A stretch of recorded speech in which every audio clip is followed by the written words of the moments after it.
अन्वत्तत्वै ब्रह्मविदो विदुः। ॐ शान्ति शान्ति शान्ति।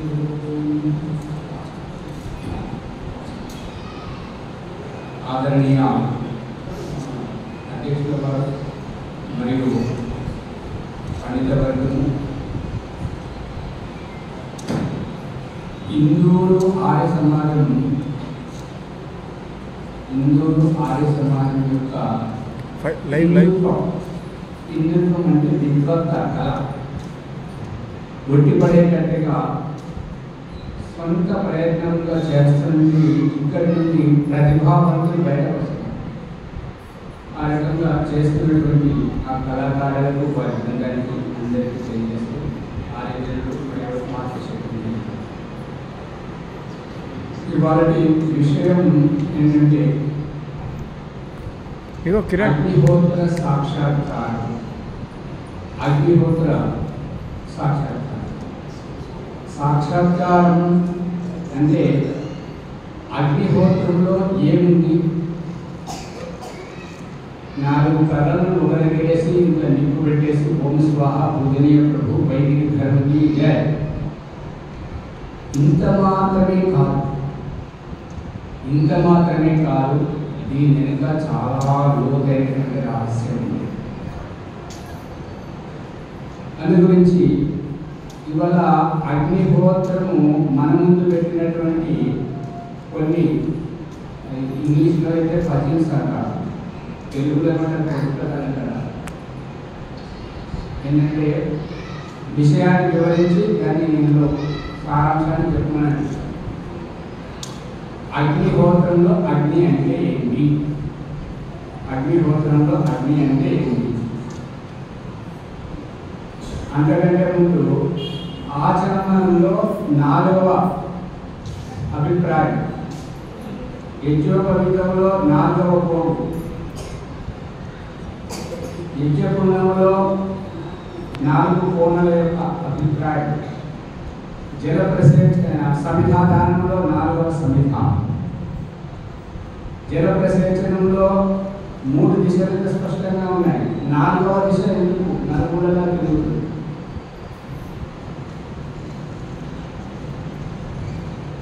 ఇది మరి అవసరమని నాకు అనిపిస్తుంది. మరి మీకు ఈ విషయం ఏంటంటే అగ్నిహోత్రంలో అగ్ని అంటే మనం వెలిగించే ఈ నిప్పు ఇది కేవలం ప్రతీకం మాత్రమే.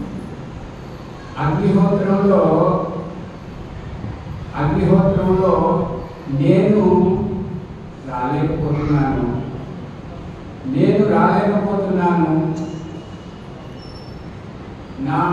నాకు బదులుగా నా ప్రతినిధిగా ఇదిగో సంధ్య, ఇదిగో ఇదిగో ఆహుతి. అగ్నిహోత్రంలో జరిగేది. అగ్నిహోత్రంలో ప్రభువు చెంతకు పరమాత్ముడి యొక్క సన్నిధికి జీవాత్మ రాలేకపోతున్నాడు. ఇంకా కొన్ని కారణం అనుభవించడానికి ఈ జీవితంలో ఉండాలని అనుకుంటున్నాడు. అందు గురించి నేను రాలేకపోతున్నాను ప్రభు, ఇదిగో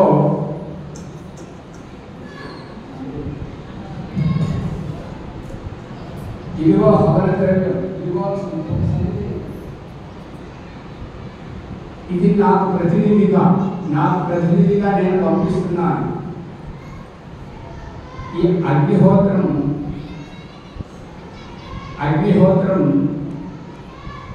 నేర్పిస్తున్నటువంటిది అహంకార త్యాగం. అగ్నిహోత్రం నేర్పిస్తున్నటువంటిది అహంకార త్యాగం. నేను నా ప్రత్యేకత ఇది వదిలింపజేయడానికే ఈ ద్రవ్య రూపమైనటువంటి అగ్నిహోత్రం. అయంత విద్మ ఆత్మా జాతవేదస్తి. అయం ఇది అయం ఇది ఇద్మ సమిధ. అయంత ఇద్మ ఆత్మా జాతవేదస్తే. అగ్నిహోత్రంలో అగ్ని మనం ముట్టించే నిప్పు కాదు, ఇది ఆత్మ గురించి జరుగుతున్నటువంటి అన్వేషణ. అందుకే దయానంద సరస్వతి ఓం భూర్భువస్వః ఈ మంత్రం ఉచ్చరించి బ్రాహ్మణ క్షత్రియ వైశ్యుల ఇంటి నుంచి అగ్నిని తీసుకురా. బ్రాహ్మణ క్షత్రియ వైశ్యుల ఇంటి నుంచి అగ్నిని తీసుకురా. లేదా తేలేని పక్షంలో అసమర్థుడవైతే అయోగ్యుడవైతే అప్పుడు ఘృత దీపం. ఈ ఘృత దీపం వైదికం కాదు. ఈ ఘృత దీపానికి ఆధారం లేదు. ఈ ఘృత దీపం దయానంద సరస్వతి అగ్నిహోత్ర ప్రకరణం చర్చించినటువంటి పూనా ప్రవచనం కానీ, సత్యాప్రకాశం 3వ సన్నులాసం కానీ, మరియు వేద మంత్రాల భాష్యం చేస్తూ ఏ వేద మంత్రాలతో అయితే మనం అగ్నిహోత్రం చేస్తున్నామో ఆ మంత్రాల యొక్క వ్యాఖ్యానం చేస్తూ ఎక్కడ కూడా దీపం యొక్క ప్రస్తావన లేదు. ఈ దీపం ఎక్కడికి వచ్చింది? ఈ దీపం యొక్క ఉద్దేశం ఏంటి? మరి సంస్కార విద్యలో దయానంద సరస్వతి చెప్తున్నాడు కదా, బ్రాహ్మణ క్షత్రియుల వైశ్యుల నుంచి ఈ ఇంటి నుంచి అగ్నిని తీసుకురా, లేదా ఘృత దీపం ముట్టించు.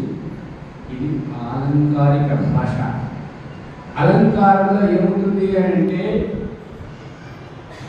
చెప్పాల్సింది ఒకటి, చెప్తున్నది ఒకటి. ఎందుకు అలంకారికంగా చెప్పడం జరుగుతుంది అని అంటే ఎవరికైతే చెప్తున్నామో వారికి చాలా లోతుగా అర్థమయ్యేటట్టుగా, వారి ఇంకెప్పుడు మర్చిపోకుండా ఉండేటట్టుగా అందు గురించి అలంకారిక భాషలో చెప్పడం జరుగుతుంది. సూటిగా చెప్తే ఇలా దేశంలో వదిలేస్తారు. కాబట్టి బ్రాహ్మణ క్షత్రియ వైశ్యుల ఇంటి నుంచి తెచ్చే అగ్ని, బ్రాహ్మణ క్షత్రియుల వైశ్యుల ఇంటి నుంచి తెచ్చే అగ్ని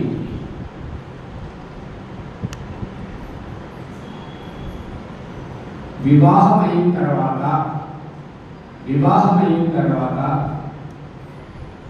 ఈ యొక్క ఉత్తరవేది వివాహం మనకు ఇంతవరకు ఎక్కువ శాతం పూర్వార్థంలో చేయిస్తున్నారు. ఉత్తరార్థం వైపు ఎవరు వెళ్ళట్లేదు.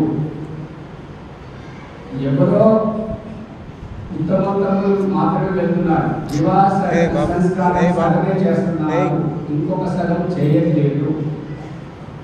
ఆ ఇంకొక సగం ఏదైతే మనం విడిచిపెడుతున్నామో దాంట్లో ఉన్నది ఈ అగ్ని. ఆ అగ్ని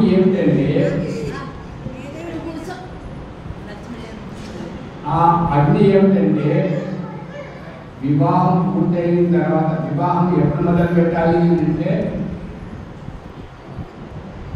4 గంటలు, సాయంత్రం 4-4:30 తర్వాత మొదలుపెట్టి, లేదంటే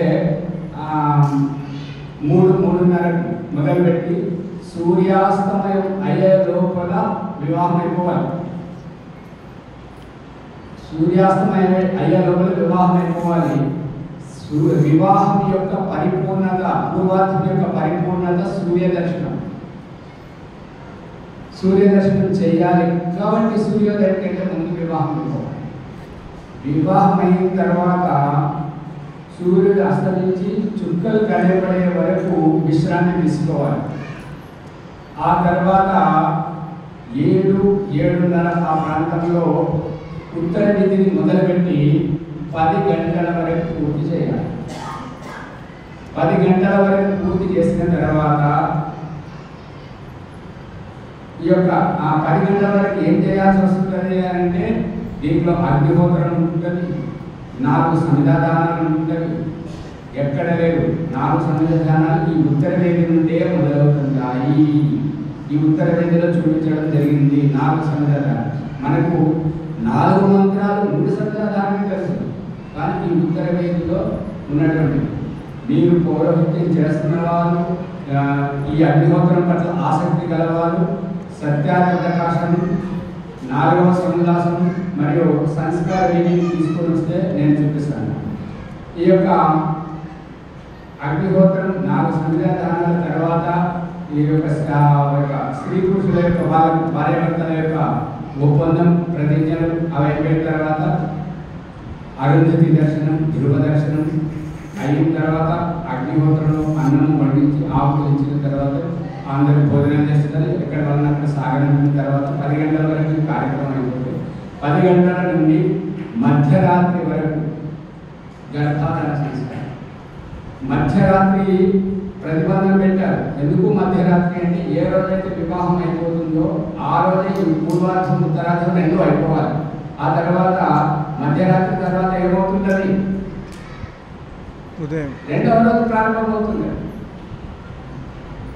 ఏ రోజైతే వివాహం చేయాలో ఆ రోజు నుంచి రెండవ రోజు పోతుంది కాబట్టి అది రెండవ రోజు పోలేదు, అదే రోజు కావాలి. ఇక దాని ఉద్దేశం ఏంటంటే రాత్రి గర్భాధారం అయితే ఉదయం లేవగానే అది ఎవరింటికి వారు వెళ్ళిపోవాలి కాబట్టి వారు బయలుదేరి వెళ్ళిపోతుంటారు. ఇక ఈ అగ్ని ప్రస్తావన రాత్రి గర్భాధారం అయితే ఉదయం లేచి వరపక్షం వారు వధువులు వారిని రథంలో కూర్చోబెట్టి వాళ్ళ ఇంటికి పెట్టి సన్మానపూర్వకంగా లేచారు తీసుకుపోవాలి. తీసుకుపోతున్నప్పుడు మార్గ మధ్యంలో ఏదైనా ఉపద్రవం జరిగినా లేదంటే ఇప్పుడు ఎక్కిపోతున్నటువంటి కారు కానివ్వండి, ఆ రోజైతే రథములు ఉండేటువంటి అది ఏదైనా దుర్ఘటన జరిగి ఆ గుర్రాలకు ఏమైనా అయినా లేదంటే బండి చెడిపోయినా డ్రైవర్కి ఏమైనా అయినా ఏదైనా ఉపద్రవం జరిగితే 4 తొమ్మిది వచ్చినా శ్మశాన వాటిక వచ్చినా ఇంకేదైనా ఆ రకంగా వచ్చినప్పుడు భయం కలుగుతుంది. ఎవరికి భయం కలుగుతుంది? అమ్మాయి మొట్టమొదట పుట్టింటి వారి నుంచి ఆత్మీయులను వదిలిపెట్టి సుపరిచితుల వదిలిపెట్టి అపరిచితుల వెంట భర్త అత్తమామలు వారి వెంట మొట్టమొదటిసారి బయటకు పోతుంది కాబట్టి ఆమె భయపడుతుంది. ఆమె భయపడితే మనకేంటి? ఆమె భయపడితే మనకేమి కాదు. ఆమె భయపడితే ఆ రాత్రి చేసినటువంటి పురుషార్థం ఏదైతే గర్భధారణ అది గర్భస్రావం అయ్యే అవకాశం ఉంది. అందు గురించి ఆమెను భయపడకుండా సాంత్వనించడానికి దయానంద సరస్వతి అక్కడ రాసిస్తారు. అంటే ఒకవేళ ఇటువంటి పరిస్థితి దొంగడు కానీ లేదంటే రథంకి ఏదైనా అయినా కానీ శ్మశాన వాటికి వచ్చిన ఏదైనా వచ్చినట్లయితే ఏదైనా సురక్షితమైన ప్రాంతంలో కూర్చుండి ఈ యొక్క వ్యాపృతి ఆపుతుంది. భూ అగ్నయే ప్రాణాయ భువర్వాయే అపారాయ స్వరాదిత్యాయ వ్యానయ భూభువస్వరక్తి వాయువాదిత్యేభ్య ఈ 4 ఆహుతులతోటి అగ్నిహోత్రం చేయమని చెప్తుంటాడు. వెంట తీసుకొచ్చిన అగ్నిని ప్రకటింపజేసి ఈ 4 ఆహుతులు చేయమని చెప్తుంటాడు. దాని తర్వాత మహావామదేవే గానం. మహావామదేవే గానంలో ఏముంటుందంటే ఉత్తేజమైనటువంటి ఉద్రేకమైనటువంటి అశాంతిమయమైనటువంటి పరిస్థితులను శాంతపరచడం యొక్క మహావామదేవి గానం యొక్క ఉద్దేశం. అందు గురించి ఆ మహావామదేవి గానం చేయించి మళ్ళీ బయలుదేరి ఇల్లు చేరుకున్న తర్వాత అక్కడ ఈ యొక్క వరుని యొక్క తల్లి వధువును స్వాగతించడానికి సిద్ధంగా ఉంటారు. ఆవిడ ఎవరిని స్వాగతిస్తుంది? ఉత్త చేతులతో ఊపుకుంటూ వస్తున్నటువంటి ఈవిడనే కాదు, అగ్నిని వస్తున్నటువంటి తన ఇంటి వారసుని స్వాగతించడానికి. ఇది ఇక్కడ ఉన్నటువంటి రహస్యం. అందు గురించి ఈ యొక్క అగ్నిహోత్రంలోని అగ్ని అంటే జీవాత్మ. ఈ అగ్నిహోత్రంలోని అగ్ని అంటే జీవాత్మ. జీవాత్మను పరోక్షం నుంచి ప్రత్యక్షానికి తీసుకొచ్చేటువంటిది అగ్నిహోత్రంలో జరుగుతున్నటువంటి అగ్ని యొక్క రహస్యం. ఇప్పుడు ఆ యొక్క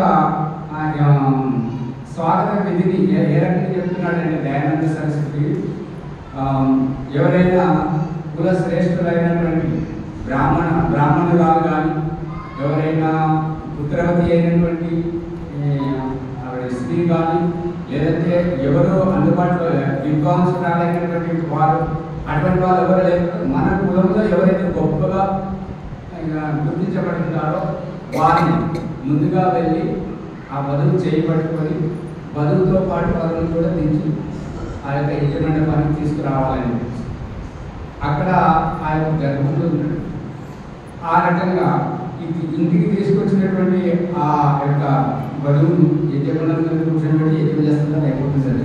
ఇక ఇంట్లోకి వచ్చేటువంటి గృహాశ్రమ ప్రకరణం, గృహ ప్రవేశ ప్రకరణం లోపల ఇల్లు కట్టడం అయిన తర్వాత ఆ ప్రవేశించేటప్పుడు నువ్వు ఏదైతే అగ్నిని అక్కడికి వెళ్ళి తీసుకొచ్చావో ఆ అగ్నిని ఈ ఇంటికి పరిచయం చెయ్యి.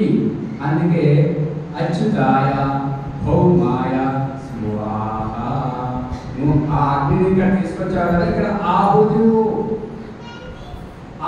అని చెప్తున్నాడు దయానంద సరస్వతి. ఈ ఇల్లు ఒక అగ్నిగుండం, ఈ ఇల్లు ఒక అగ్నిగుండం. ఈ ఇంట్లో ఉండేటువంటి వాళ్ళు ఈ ఇంటి లోపల ఆ యొక్క సంతానాన్ని ఆహుతిలో చేస్తున్నాడు. దాని గురించి ఆ యొక్క సంతానాన్ని ఇక్కడ జన్మింపజేసి అందరికీ తెలియజేయాలి. కాబట్టి ఇంటి పైన ఒక జెండా, ఇంటి నలుగురుల జెండాని పాతి చూపించాలి. దీని యొక్క ఉద్దేశం ఏంటి అంటే ఈ ఇంటికి వారసుడు వచ్చాడు, ఇది రహస్యం. వారసుడు వచ్చాడు అని చెప్పడం అందరికీ. ఇక ఈ రహస్యమైన వారి ముంగట ఒక గద్దె కట్టేవాడు, ఆ గద్దెలో జెండా పాతేవాడు. అంటే ఈ ఇంటికి వారసుడు ఉన్నాడు, ఈ ఇంటికి ఏ ఎదురు లేదు అని చెప్పడానికి ఆ గద్దెలో భూమి జెండా పాతేవాడు. ఇక విదేశీయుల ఆక్రమణ జరగడం, మహాభారత యుద్ధం జరగడం ఇదంతా అయిపోయినప్పుడు ఇక ఆ జెండాలు ఉండకుండా చేసేవారు, వారసులు లేకుండా చేసేవారు. వారికి కూడా అసలు ఉత్తరాధికారి లేకుండా చేసేవారు అన్నట్టు వాళ్ళు చేసేటువంటి. అందు గురించి ఇప్పుడు ఆ జెండాలు తీసేసి ఆ గద్దెలు ఉన్నాయి, ఇప్పుడు ఏం చేయాలి? దాంట్లో తులసి మొక్కలు పెట్టాలి. గమనిస్తున్నారా? ఈ తులసి మొక్కల ఉద్దేశం ఉంటుంది. ఈ రూపకంగా అగ్నిని తీసుకొచ్చినప్పుడు అంటే ఇక్కడ ఏంటంటే బ్రాహ్మణ కుమార్తెతో ఒక కుమార్తెను వివాహం చేసుకుంటే బ్రాహ్మణుని ఇంటి నుంచి తీసుకొస్తున్నాడు. క్షత్రియ కుమార్తెను వివాహం చేసుకుంటే క్షత్రియుని ఇంటి నుంచి తీసుకొస్తున్నాడు. వైశ్యుని కుమార్తెతో వివాహం చేసుకుంటే వైశ్యుని ఇంటి నుంచి అగ్నిని తీసుకొస్తున్నాడు. అంటే అగ్నిహోత్రం అగ్ని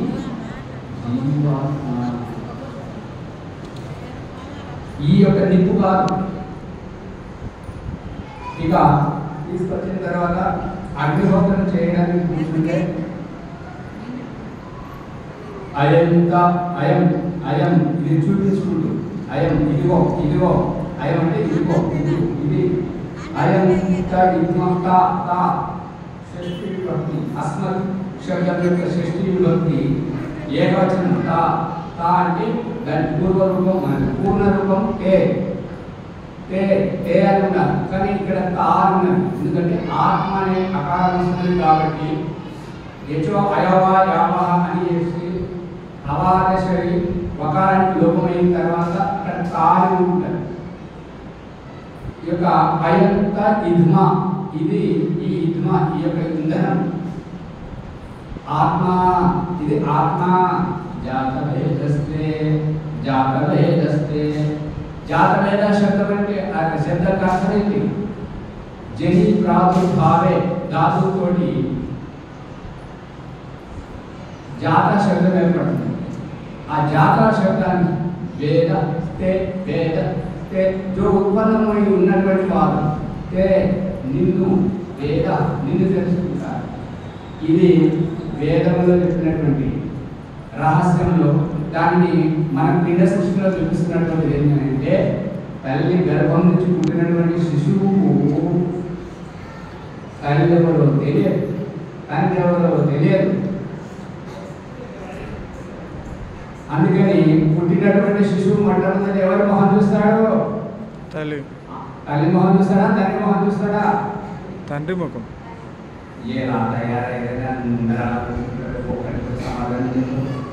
తండ్రి మొఖం చూస్తాం.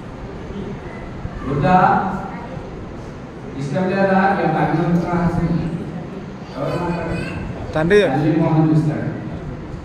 తల్లి మొహం చూస్తాడు కాబట్టి తండ్రిని పరిచయం చేసేది తల్లి. అదిగో నాన్న.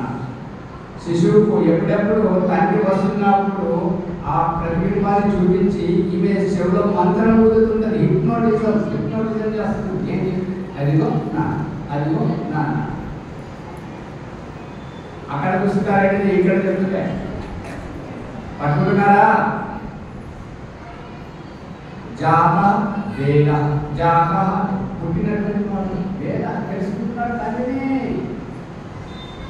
ఇది మనం పిండ సృష్టిలో జరుగుతున్న రహస్యం. ఇక వేదంలో చెప్తున్నటువంటి ఏంటంటే ఈ మనుష్య మాత్రంలో పశువులకు ఆ జ్ఞానం లేదు, పక్షులకు ఆ జ్ఞానం లేదు. కాబట్టి మనుష్య మాత్రంగా ఎవరైతే పుట్టి ఉన్నారో వారందరూ భగవంతుని తెలుసుకునే ప్రయత్నమే ఈ వైదికం, అవైదికం, క్రిస్టియన్, ముస్లిము ఇలాంటి మత సంప్రదాయాలు వీళ్ళు ప్రయత్నం చేస్తున్నంతా ఆ భగవంతుని తెలుసుకోవడానికే. అర్థమవుతుందా? అయంత ఆత్మ జాతవేదస్తే నా ఇజ్జస్వ ఇజ్జస్వ ఏంది దీప్తో నన్ను మండించు, నన్ను వెలిగింపజేయు, నన్ను ప్రకాశింపజేయు అని ప్రయత్నం చేయడం, ప్రార్థించడం జరిగింది. నేత్యస్వ వర్ధస్వ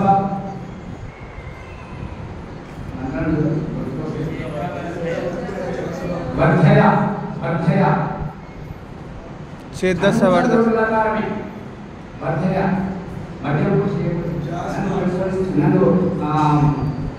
నన్ను దీవించు అని చేతనం అంటుందా, జడం అంటుందా? దవర్ధయ చ అస్మాన్ మమ్ములను, అస్మాన్ అంటే మమ్ములను, ప్రజయ పశుభి బ్రహ్మవర్చసేన నాకేన నా అన్నాకేన సంయేతయ. ఇవన్నీ ఎవరికి కావాలి? సంతానం ఎవరికి కావాలి? జీవాత్మకు కావాలా? ఈ కర్రకు కావాలా? జీవాత్మ. ఆశీర్వాదము జీవాత్మకు కావాలా? ఈ కర్రకు కావాలా? జీవాత్మ.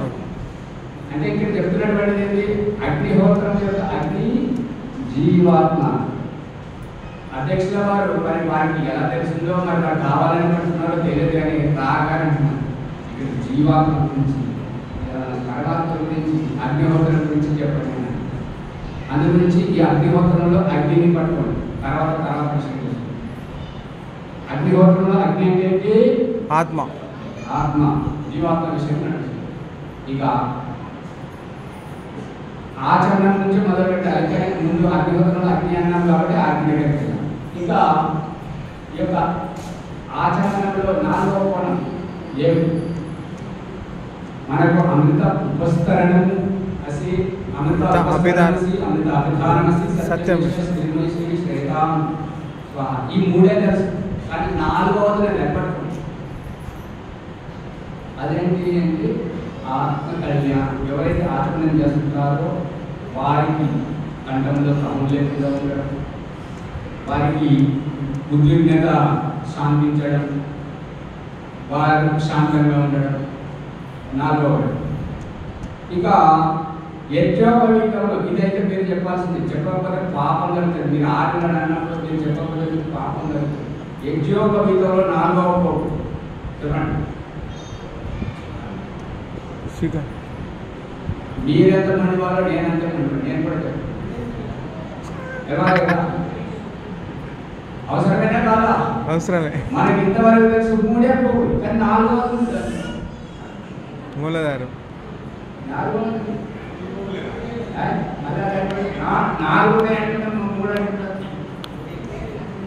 చూడండి ఎట్లా 4వది తల్లి ఎవరికి. ఇప్పుడు ఈ 4 రహస్యాలు మనం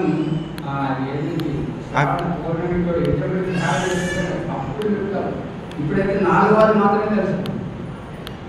తల్లి ఎవరికి? ఆత్మ. ఆత్మ శిశువు పిల్లలకి.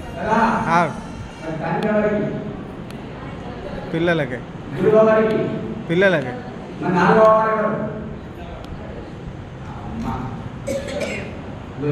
పట్టుకోవాలి. దేవుడు ఏం చేస్తున్నాడో తెలుసా? ఇప్పుడు నిన్ననేమో అధ్యక్షుల వారు వేసారు, ఇవాళ వారు తీసుకొచ్చి చేస్తున్నారు. హరిదాస్ గారు ఏం చేశారు చూసారా? యజ్ఞోపవీతంలో నేనున్నాను, నా చుట్టూ యజ్ఞోపవీతం. కనబడిందా? మరి నాలుగవ వ్యక్తి ఉన్నాడా లేదా? నాలుగవ వ్యక్తి మనమే, ఆత్మ. మనమే. అర్థమైందా? ఇక మూడవది సమయం పరిగెడుతుంది తొందరగా. నాలుగవ సమిధ, సమిధా దానంలో నాలుగవ సమిధ.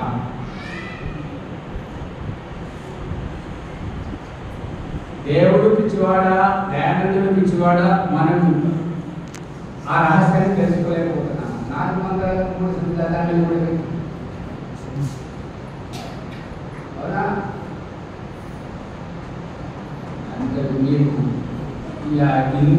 హిందూ అంటే చంద్రుడు, చంద్రుడు ప్రకాశిస్తూ చల్లగా ఉంటుంటాడు, కానీ మీరు మాత్రం బిగుసుకుపోయి ఉన్నారు. ఇప్పుడు చాలేస్తుంది, చల్లగా ఉంటుంది. నాలుగవ సమిధ. ఒక సమిధ తల్లి గర్భం నుండి వచ్చేటువంటి శిశు జనం. అర్థమవుతుందా? తల్లి గర్భం నుండి వచ్చే జన్మించేటువంటి శిశు జనం. శిశువు ఎవరు?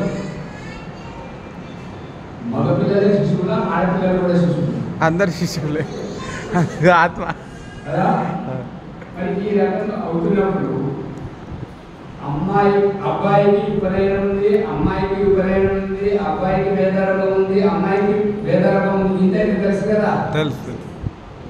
మరి వారి విద్యాభ్యాసం పూర్తయింది. సమావర్తన సంస్కారం తర్వాత వివాహ సూత్రంలో ఒకరికొకరు ఏమవుతున్నారు? వరించుకుంటారు. వరించుకుంటారు. అది కూడా చెప్పండి.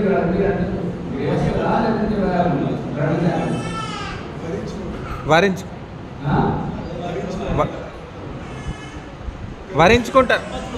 భరించుడు కాదు, బందీలు అవ్వడం కాదు. అక్కడ చూడండి, వరస్వాగతంలో ఏం చేస్తుంటారు? వధువు ఇంటికి వచ్చాడు కాబట్టి ఆ వధువు వరుని స్వాగతం చేస్తుంటే వరుడు ఏమంటాడు? దేవి, ఇదివరకైతే నేను నా ఇష్టం, నేను ఎక్కడికి పోయినా ఏం చేసినా ఏం తిన్నా అడిగేవారు ఎవరు లేరు. ఇక నువ్వు నా జీవితంలోకి వస్తున్నావు కదా, ఇక నీ అభిప్రాయం నా అభిప్రాయం నేను శిరసా వహిస్తున్నాను. నీ అభిప్రాయమే కదా. శిరస్సు వహిస్తున్నాడా? ఓటమిని అంగీకరిస్తున్నాడా లేదా? ఇది కూడా చెప్పడానికి. ఇక తర్వాత అమ్మాయిని వేయగానే అబ్బాయి కులంలో స్వీకరిస్తున్నాడు. ఇక అబ్బాయి వంతు వచ్చినప్పుడు అమ్మాయి ఏం చేస్తుంది? చేతులు జోడించి తను కూడా శిరసా వహిస్తుంది. స్వామి, నీ వల్లనే నేను బ్రహ్మచర్యంలో ఉన్నప్పుడు నేను ఏది చేసినా, ఏమి తిన్నా, ఎక్కడికి పోయినా ఎవరు అడిగేవారు లేదు. కానీ ఇప్పుడు మీ జీవితంలోకి నేను వస్తున్నాను కాబట్టి ఇక మీ అభిప్రాయమే, మీరే మీరు ఉండాలి, నేను ఉండకూడదు అనేటువంటి ఓటమిని అంగీకరిస్తూ తను కూడా చేస్తుంది. అక్కడ ప్రారంభమవుతుంది. ఇంకా టైం కాలే. అర్థమైందా? ఒకరిలో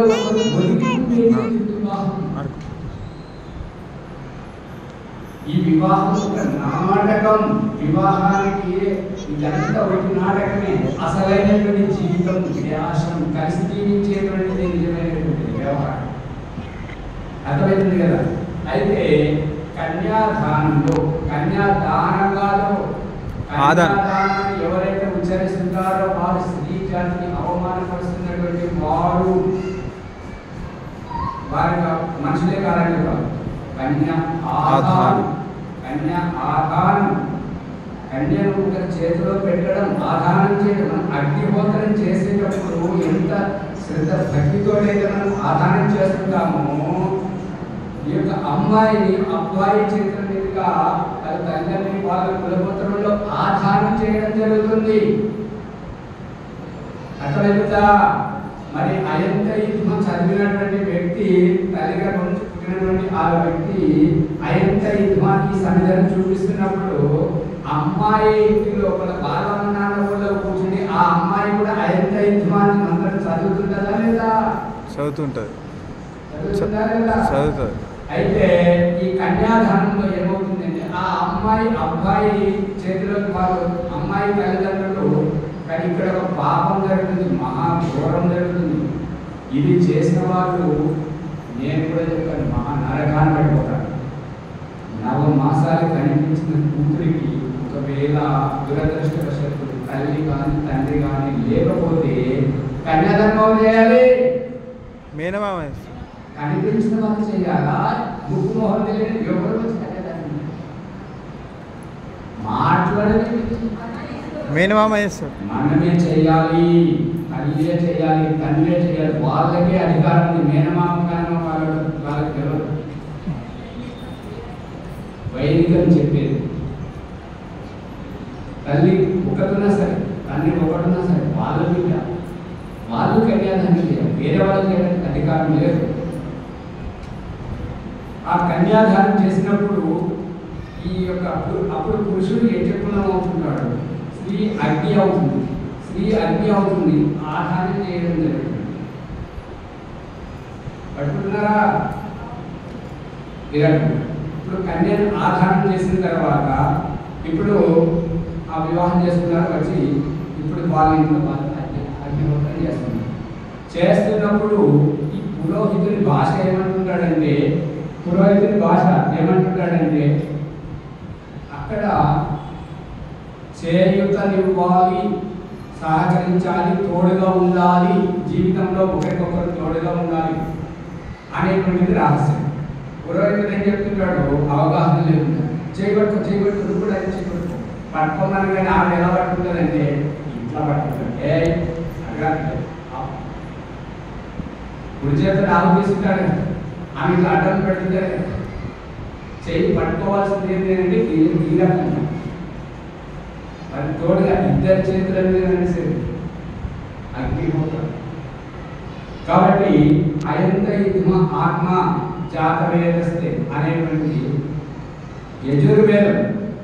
ఈ అయంతైమేమో పుట్టినటువంటి వాళ్ళు 25 సంవత్సరాల వరకు అయంతైమ మొదటి సమిధ.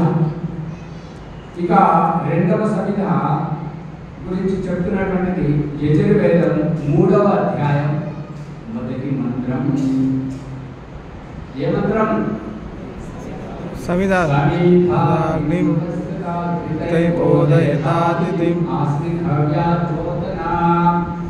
ఈ మంత్రం ఏమంటుందంటే ఈ మంత్రం చెప్పేటువంటిది విద్యాభ్యాసం పూర్తయిపోయింది.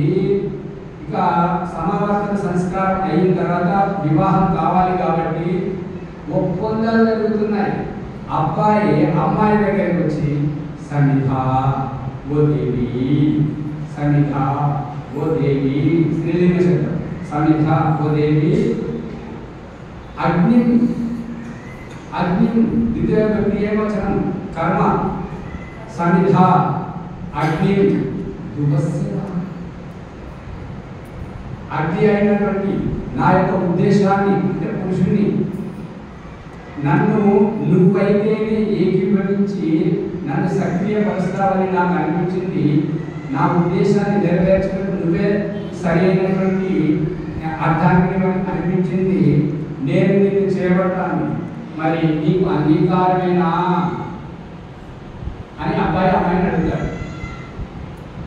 అమ్మాయి సమాధానం చెప్తుంది, ఘృతే బోధయత అగ్నిం. ఘృతై బహువచనం, ఘృతై ప్రతి బహువచనం. ఏమంటుందంటే నీ ఇంటికి వచ్చినటువంటి అతిథిని నువ్వు పోషించడానికి నీ దగ్గర ఏముంది అంటే నన్ను చేపడుతున్నావు కాబట్టి నేను నీ ఇంటికి రావాలి కదా, నీకు సహకరించడానికి, నీ పిల్లలను నీ అమ్మ నాన్నను అందరినీ చూసుకోవడానికి. మరి నీ దగ్గర సంపాదన ఏముంది? ఏం సంపాదించావు? ఇక్కడ ఒక మనోరంజన ఏమైందంటే నాకు సంపాదించాల్సిన అవసరం ఏముంది? మా తాతగారు చాలా సంపాదించారు, ఇంకో 7 తరాలు కూర్చొని తిన్నా కూడా తరగదు. మా నాన్నగారు ఇంత సంపాదించి పెట్టారు, నాకు సంపాదించాల్సిన అవసరం ఏముంది అని అబ్బాయి అంటాడు. అమ్మాయి ఏమంటుందో తెలుసా? మీ తాతగారు సంపాదించిన సంపాదనకు మీ నాన్నమ్మ ఉంది, మీ నాన్న సంపాదించిన సంపాదనకు మీ అమ్మ ఉంది. నన్ను చేపట్టే నీ దగ్గర ఉంది, ఏం అలా కూర్చుంటుంది? అర్థమవుతుందా? నీ దగ్గర ఏముందని నువ్వు నన్ను చేపడుతున్నావు, నేను నిన్ను బతుకుతాను. అర్థమవుతుందా? గిరితై బోధయతా అతిథి, నీ ఇంటికి వచ్చేటువంటి, నీ ఇంటికి వచ్చి నీతో సహకరించేటువంటి అతిథినైనటువంటి నాకు బోధయ తెలియజేయి. ఈ రకంగా పొందాలైపోయింది. ఆ తర్వాత ఆస్మిన్ ఆస్మిన్ ఆస్మిన్ అనేటువంటిది గృహాశ్రం. ఆస్మిన్ అవ్యాజోతన. ఇక ఒప్పందాలు అయిన తర్వాత అబ్బాయి అమ్మాయి వాళ్ళిద్దరికి ఒప్పందాలు అయిపోతాయి. ఈ వివాహ సంస్కారం అనేటువంటి ఈ యొక్క ఆస్మిన్ హవ్యాజోతన, హవిస్సు రూపకంగా స్త్రీ పురుషుడికి అంకితమైపోతుంది, వారికి సమర్పితమైపోతుంది. ఆ అర్పితం అవుతుండగానే తన పూర్వ పరిచయాన్ని కోల్పోతుంటది. తర్వాత కలిసేటువంటి ఎవరిలోనైతే అంకితం అయిపోయిందో వారి కులము, వారి గోత్రము, వారి ఇంటి పేరు, వారితో వారికి పరిచయం అవుతుంది. ఇది కన్యా వివాహం అయిపోతుంది. ఇక సుసమిద్ధ అనేటువంటి మంత్రం, ఇది రెండవ మంత్రం. ఇక్కడ పెళ్లి చూపుడు వివాహం ఒక మంత్రం, ఇక రెండవ మంత్రం సుసమిద్ధ అంటే శారీరకంగా ఎటువంటి లోపము లేనటువంటి స్త్రీ పురుషులు యశోచిషే, వాళ్ళ యశస్సు, కీర్తి, ప్రతిష్ట ముందుకు రావాలంటే ఎవరు తీసుకొస్తారు? సంతానం. సంతానం ఉంటేనే యశస్సు ఉంటుంది కదా. అటువంటి వారు ఆ సంతానానికి ఉత్పన్నం చేయడం రెండవ సమిధ. మూడవ సమిధ వానప్రస్థ క్రియాశ్రమం, వానప్రస్థం సన్యాసం. అయితే ఇక్కడ నాలుగవ సమిధ ఏమిటి? అసలైన ప్రశ్న ఇదే కదా. నాలుగవ సమిధ ఏమిటి? ఏమి చెప్పలేదు. జీవితంలో స్థితి వచ్చేసింది కదా, కట్టు వస్త్రాలు వచ్చేసింది కదా. స్త్రీకి విలువ ఇవ్వనటువంటి వారు మర్చిపోతారు. పురుషులతో పాటు స్త్రీకి సమానమైనటువంటి హక్కు. స్త్రీ శరీరం పురుష శరీరం బయట కనబడేటువంటి లోపల ఆత్మ ఒక్కటే. అర్థమైందా? అందుకని స్త్రీ వేరు పురుషులు వేరు అనేటువంటిది మనం రాబోయే ప్రసంగంలో తెలుసుకుంటాం ఆ విషయం. కానీ ఇక్కడ ఏంటంటే స్త్రీ పురుషులు జీవితంలోకి రావడం, వాళ్ళిద్దరు కలిసి అగ్నిహోత్రం చేయడం. ఇది ఎలా తెలుస్తుంది అని అంటే దయానంద సరస్వతి అగ్నిహోత్ర ప్రకరణంలో ప్రతి ఒక్కరికి 16 ఆహుతులు ఇవ్వాలని చెప్తున్నాడు. ఆ 16 ఆహుతులు ఇచ్చేటప్పుడు ఒకవేళ అగ్నిహోత్ర సమయానికి స్త్రీ కానీ పురుషుడు కానీ ఏదైనా అత్యవసర పని మీద ఇంటి నుంచి బయటకు వెళ్ళినట్లయితే ఆ అగ్నిహోత్రం చేసేటప్పుడు ఉన్నటువంటి ఆ ఒక్కరు ఎవరైతే బయటకు వెళ్ళారో వారి పక్షాన కూడా ఒక మంత్రానికి 2 సార్లు కలిపి ఒక్కొక్క మంత్రానికి 2 ఆహుతులు ఇవ్వాలి. అర్థమవుతుందా? అంటే ఇప్పుడు మనం ఒకరిమే కూర్చొని చేసేటువంటి అగ్నిహోత్రం సగం చేస్తున్నట్టు. అర్థమవుతుందా లేదా?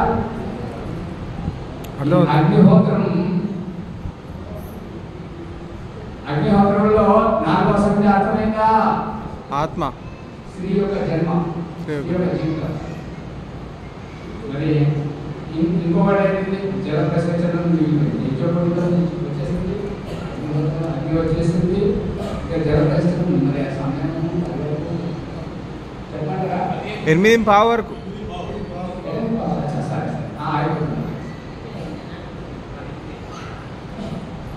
అగ్ని జల ప్రసంచనంలో 3 అగ్ని యజ్ఞకుండంలో 4 కోణములు 4 మూలలు. జల ప్రసంచనంలో 3 దిశలైతే స్పష్టంగా ఉన్నాయి. 4వ దిశ ఒకటే దిశ 4 వైపులా తిరుగుతుంది. కారణం ఏంటంటే ఇందాక మనం తెలుసుకున్నాం, గర్భం నుండి శిశువు వచ్చి మొట్టమొదటి ఎవరు తల్లిని చూస్తుంది. కాబట్టి అక్కడ సూర్యుడు ఉదయించేటప్పుడు నింగి నేల ఈ రెండింటిని వేరు చేసుకుంటూ సూర్యోదయం అవుతున్నారు కదా. ఆ యొక్క సూర్యునికి జన్మనిచ్చేటువంటి ఆ యొక్క ప్రకృతి అదితి. అదితి అదితి అంటే దేవతల యొక్క తల్లి. అదితే అపత్యం ఆదిత్య. ఈ ప్రకృతి ఆ సూర్యునికి జన్మనిస్తుంది కాబట్టి ఈ ప్రకృతి ఏమనబడుతుంది? అదితి. అందుకని ఈ పిల్లవాడు 7-8 ఏళ్ళకు